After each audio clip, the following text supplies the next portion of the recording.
இந்த கொள்கை கூட்டணிக்கு எதிராக பலரும் அரசியல் கணக்கு போடுறாங்க. நான் உறுதியாக சொல்கிறேன், நம்ம கொள்கை கூட்டணிக்கு எதிராக அவங்க போடுகிற கணக்கெல்லாம் தப்பு கணக்குகளாகத்தான் ஆகும். என்னென்ன சொல்றான் பாருங்க, கம்பி கட்டுற கதையெல்லாம் எடுத்து போடுறாங்க. வெற்றி கணக்கு நம்ம கூட்டணிக்கு தான். நம்ம எதிர்க்கிற எதிர்கட்சிகள்லாம் வாக்குகளை பிரிக்க தனித்தனியாக வந்தாலும் சரி, மொத்தமாக சேர்ந்து வந்தாலும் சரி, 2026 திமுக கூட்டணி தான் வெற்றி பெறும். பைத்தியம் புச்சன் நாய் மாதிரி ஓடிட்டு இருக்கான். ஒருவேளை பர்ஃபார்மன்ஸ் பண்றானோ? அதுவும் சாதாரண வெற்றி அல்ல, சரித்திர வெற்றியை பெறுவோம்.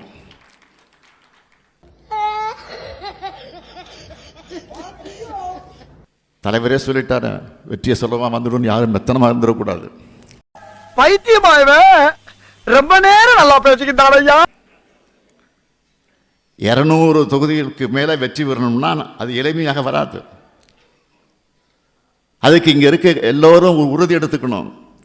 யார் சாமி எங்கிருந்து வந்திருக்கான்? 200 தொகுதியில என்னுடைய சட்டமன்ற தொகுதி முதலாவதாக இருக்கணும். என் தொகுதி தான் அதிக லீடிங் தொகுதியாக வரணும்.